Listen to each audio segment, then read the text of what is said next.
Kecuali dalam Islam diberikan ruang sedikit, wali-wali yang terbukti fasik ini sah menjadi wali apabila disyaratkan taubat sebelum bertindak sebagai wali. Batasan dalam kitab fikih sebentar saja.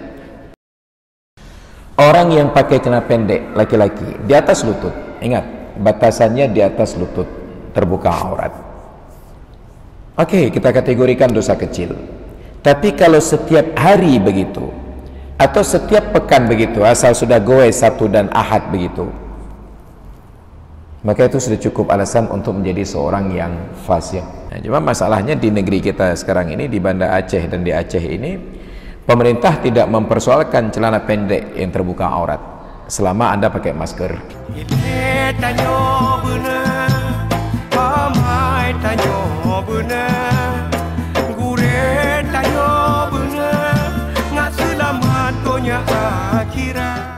Maka ada dua sisi, ada melakukan dosa dan ada yang meninggalkan kewajiban. Dari nas-nas tersebut, para ulama salafus salih mengambil kesimpulan, seorang mukmin yang berbuat maksiat dosa besar, apa statusnya? Huwa mu'minun bi imanihi, tetap seorang mukmin dalam bingkai keimanannya, fasiqun bi kabiratihi, tetapi berbuat fasik dengan dosa besarnya. Makanya dosa ketika disebut fasik ada dua kategori pula. Apabila terpenuhi salah satu dari dua unsur tersebut, sah orang ini dinamakan fasik. Yang pertama, karena melakukan dosa besar dan tidak bertaubat, dia fasik. Atau yang kedua, dia terus menerus di dalam dosa kecil, itu juga menyebabkan fasik. Dan fasik ini menjadi masalah pada persoalan wali nikah nantinya. Maka ini juga patut menjadi catatan bagi kita, walaupun nanti ada solusi, tetapi patut untuk kita perhatikan. Karena dalam mazhab Syafi'i, la nikaha illa biwaliyin wa syahidai adlin, tidak sah nikah kecuali apabila terpenuhi syarat wali wa syahidai adlin, seorang wali dan dua orang saksi yang mereka ketiga-tiganya bersifat dengan kata-kata adil. Apa itu adil? Ghairu fasik, orang yang tidak fasik. Apa itu fasik? Murtakibul kabirati, orang yang melakukan dosa besar, au musirrun ala saghirati, ataupun terus menerus di dalam dosa kecil. Sekarang jangankan selamat dari dosa kecil, dari dosa besar pun kita tidak selamat. Apa dosa besar? Kita sepakat bahwa riba itu dosa besar. Kita sepakat, nggak ada yang membantah bahwa riba itu dosa besar. Masalahnya, hampir tidak ada di antara kita yang tidak terlibat dalam dosa riba tersebut. Kenapa? Paling kurang semua kita punya buku rekening di bank. Untung kita di Aceh banknya sudah beroperasi syariah sesuai dengan kanun LKS, Lembaga Keuangan Syariah. Sebelum ada kanun LKS, tabungan kita di bank-bank konvensional. Setuju tidak setuju, kita dianggap setuju untuk menerima keuntungan dari bagi hasil riba. Uang yang kita tabung kemudian diinvestasikan oleh pihak bank dengan pihak ketiga yang menggerakkan ekonomi, dan konvensional itu nggak tahu mau ekonominya halal atau haram, mau bisnis yang bersih ataupun kotor, mau falas atau bukan, jalan saja. Ada perusahaan arak barangkali perlu modal, ajukan ke bank konvensional dibiayai, sedangkan bank syariah tidak boleh mendanai gerakan ekonomi yang bertentangan dengan syariat. Jadi ada lembaga prostitusi, mau perluasan tempat barangkali, peningkatan fasilitas dan layanan, ke bank konvensional sah-sah saja, yang penting ada untung. Tapi di bank syariah tidak boleh, harus pada usaha-usaha yang halal, buka warung, kemudian buka toko, kontraktor dan lain sebagainya, silahkan. Maka ada regulasi ini. Nah, bank konvensional ini dari dana yang mereka utangkan kepada debitur atau kreditur, apalah istilahnya, tentu ada keuntungan sekian persen. Keuntungan itu diambil lalu dibagi kepada masing-masing rekening kita. Setuju tidak setuju, kita menerima manfaat dari riba tersebut. Setuju tidak setuju. Orang yang hati-hati, walaupun catatan keuangan itu masuk di dalam buku mereka, uang tabungannya dihitung, tabungan saya hanya sekitar 5 juta rupiah, ini kenapa di akhir bulan sudah ada 5.555.000 atau 5.005.000 rupiah, 5.000 bertambah uangnya. Tentu ini bagi hasil dari riba. Dia abaikan yang 5.000 ini, dia tetap bertransaksi dengan uangnya saja. Timbul pertanyaan, lalu bukankah uang ini akan terus menumpuk dalam rekeningnya selama terbuka? Diberikan solusi oleh para ulama. Terjadi khilaf pendapat. Yang satu menyatakan uang haram itu tidak boleh dipakai, dia harus dibuang ke laut. Nah, buang-buang uang ke laut bikin marah BI sekarang, karena harus cetak uang baru lagi. Ya, dulu uang itu dalam bentuk logam, koin emas dan perak. Ada sahabat seperti Ibnu Abbas, kalau dapat uang yang haram itu dibuang di celah-celah batu. Sekelompok ulama lagi berpendapat bahwa uang haram itu, uang itu tetap halal, hanya cara mendapatkannya yang haram. Maka boleh dibelanjakan untuk hal-hal yang halal selain untuk kepentingan pribadi. Kenapa? Karena dulu ketika Rasulullah hidup, saat belum mendapatkan harta yang haram, maka Nabi perintahkan agar harta yang haram itu diberikan untuk memberi makan kepada tawanan perang. Ada yang menyedekahkan kambing kepada Rasulullah, sudah dipanggang. Begitu Nabi akan mengkonsumsi daging kambing ini, dapat wahyu dari malaikat Jibril bahwa kambing itu dari sumber yang haram. Begitu tahu kambing itu haram, Nabi tidak katakan kepada sahabat, buang kambing ini. Tapi beliau katakan, beri makanan kambing ini untuk orang-orang yang berada di dalam tawanan. Orang yang dalam tawanan tersebut menjadi tanggung jawab umat Islam untuk diberi makan. Makanya dalam surat Al-Insan diajarkan, wa yut'imuna at-ta'ama ala hubbihi miskinan wa yatiman wa asira. Dan mereka yang memberikan makan, makanan apa? Ala hubbihi, yang mereka cintai, bukan yang mereka jijik. Makanan yang mereka cintai, jika mengkuah tuhai kuah belangong. Kepada siapa diberi makan? Miskinan, orang miskin. Siapa lagi? Wa yatiman, anak yatim. Siapa lagi? Wa asira, dan orang-orang yang dalam tawanan. Orang tawanan ini tanggung jawab umat Islam. Nabi wajib menafkahi mereka. Tapi ketika tahu bahwa hidangan beliau itu dari kambing yang sumbernya haram, entah curian dan lain sebagainya, maka Nabi instruksikan, berikan kambing ini untuk menjadi makanan tawanan-tawanan perang. Maka diambil kesimpulan oleh para ulama, kalau ada di dalam harta kita dari sumber yang haram, sogok, suap dan lain sebagainya, ataupun termasuk riba tadi, kita sudah tidak tahu lagi siapa pemiliknya, maka harta ini masih boleh dimanfaatkan untuk kepentingan publik. Ada jalan rusak, perbaiki dengan sumber tersebut. Ada fasilitas umum yang rusak, perbaiki dengan sumber tersebut. Yang jangan untuk kemaslahatan pribadi. Dan sekarang semua kita terlibat transaksi tersebut. Dosa besar. Kalau sudah dosa besar, harusnya kita fasik. Dan saat kita berubah status menjadi fasik, tidak sah menjadi wali nikah. Maka dipermudah oleh para ulama.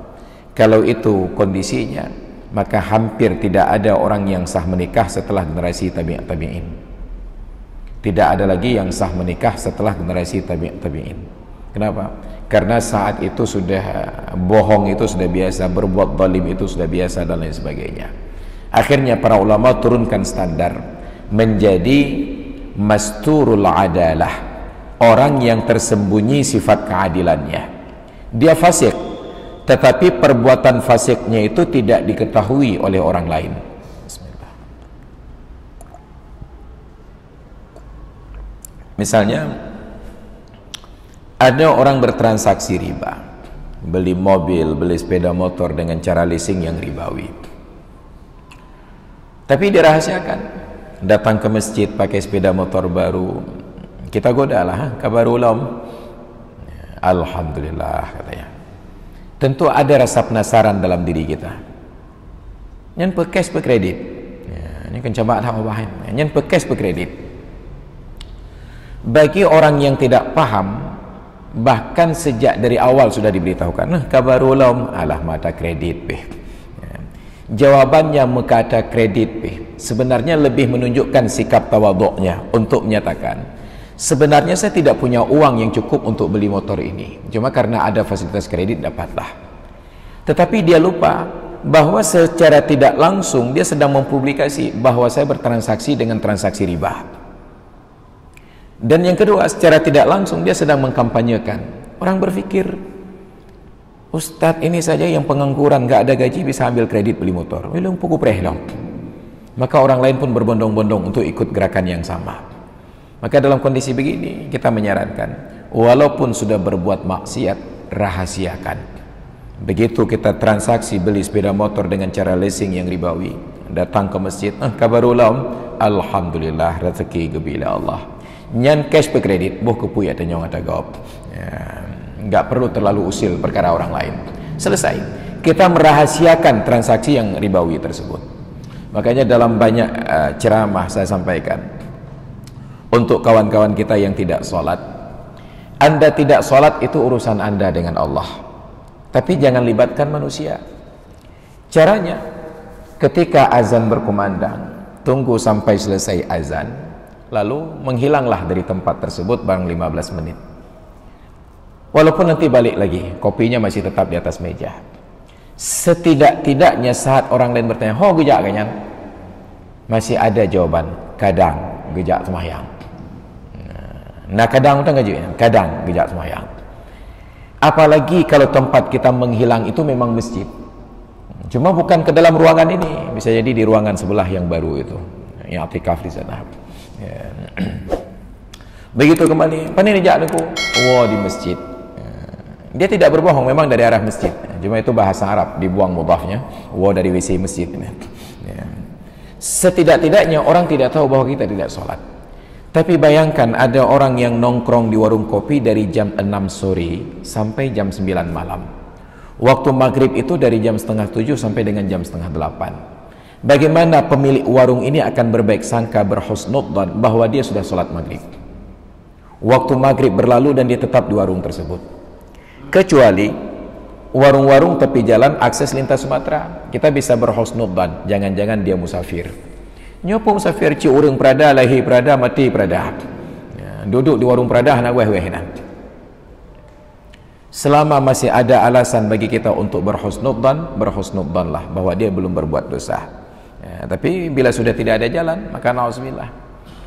Maka demikian pula ketika sekarang sedang marak permainan judi online, Anda mau judi online, judi saja di rumah, jangan di luar. Karena begitu terjadi di luar kita bermain judi online tersebut, kita sedang mempublikasikan ke orang lain bahwa kita adalah orang yang fasik. Ketika statusnya fasik, nanti anak gadis dilamar orang, kita tidak sah menjadi wali. Kecuali dalam Islam diberikan ruang sedikit, wali-wali yang terbukti fasik ini sah menjadi wali apabila disyaratkan taubat sebelum bertindak sebagai wali. Batasan dalam kitab fikih sebentar saja, 5 menit lagi akan ijab kabul, sekarang disyahadatkan ulang dulu, masuk Islam di Godut. Tetapi tradisi kita dulu bagus sekali. Dulu di kampung-kampung berlaku peraturan, wali yang fasik, yang tidak sholat, yang tidak berjamaah, yang pokoknya fasik lah, disyaratkan oleh peraturan kampung wajib taubat minimal 1 bulan sebelum ijab kabul, minimal 1 bulan, dan itu ditunjukkan dengan sholat berjamaah 5 waktu di masjid dan menghadiri sholat Jumat.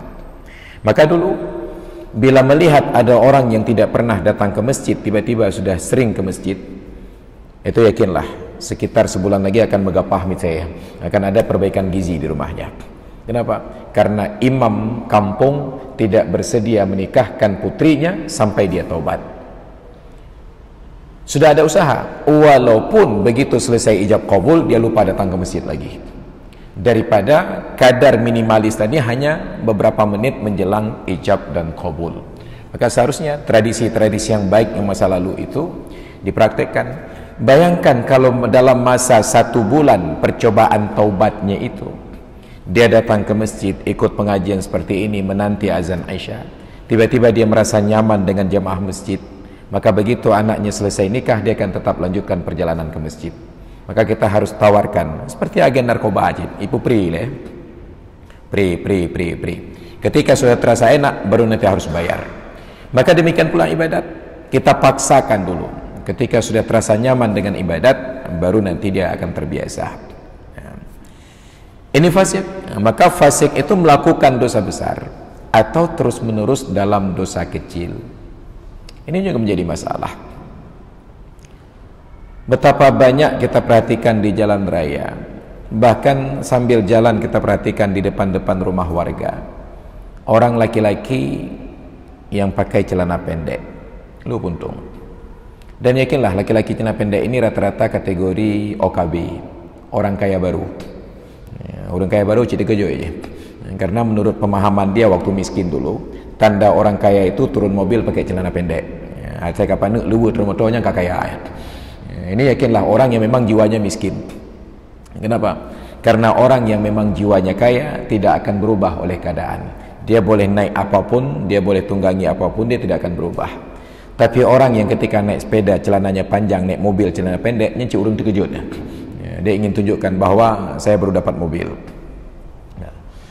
Orang yang pakai celana pendek laki-laki di atas lutut, ingat batasannya di atas lutut, terbuka aurat. Oke, kita kategorikan dosa kecil. Tapi kalau setiap hari begitu, atau setiap pekan begitu, asal sudah goes Sabtu dan Ahad begitu, maka itu sudah cukup alasan untuk menjadi seorang yang fasik.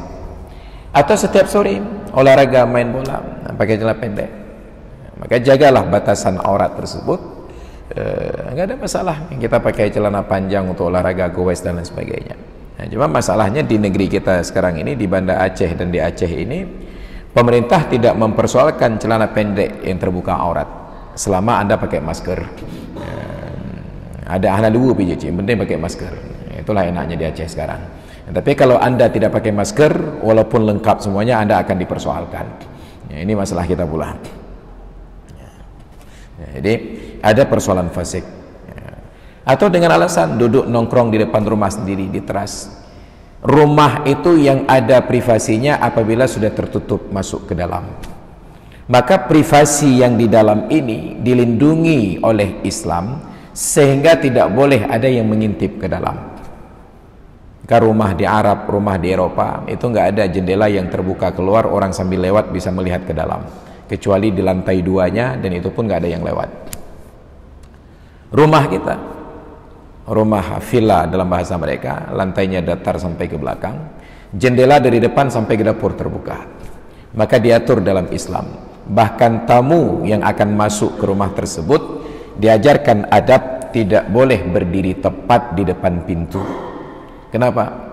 Agar jangan sampai saat tuan rumah membuka pintu, pandangan kita langsung menuju ke dalam. Ada barangkali yang sedang tidur-tiduran, ada yang terbuka aurat. Kita diajarkan untuk berdiri menyamping di pintu. Ketika tuan rumah buka pintu, pandangan kita hanya kepada orang yang berbicara, tidak langsung masuk ke dalam. Ketika sudah dipersilahkan masuk, kita diajarkan adabnya. Duduklah di tempat yang dipersilahkan oleh tuan rumahnya. Kenapa? Karena pemilik rumah lebih tahu tentang aurat rumahnya. Ustaz, silakan duduk di sini.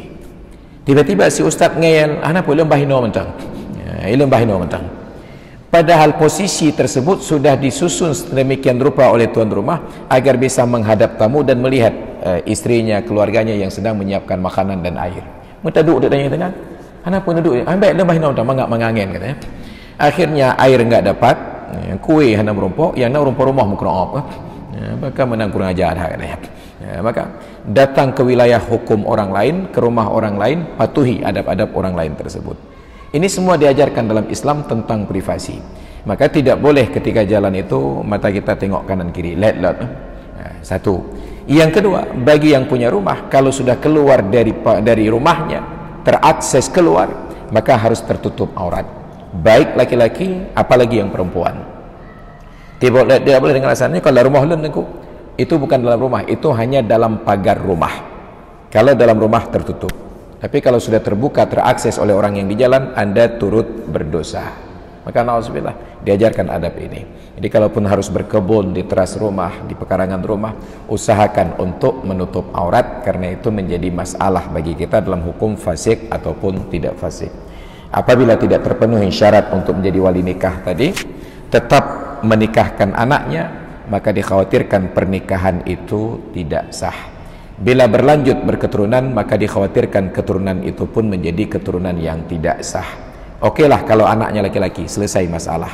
Tapi kalau anak perempuan yang lahir, nanti ayahnya dalam tanda kutip ini bertindak sebagai wali, ternyata ayah yang tidak sah, anak bajing berkembang biak. Na'udzubillah, summa na'udzubillah. Maka Islam dan orang-orang tua kita sangat memperhatikan tentang akad-akad nikah ini dengan seksama dan dengan teliti.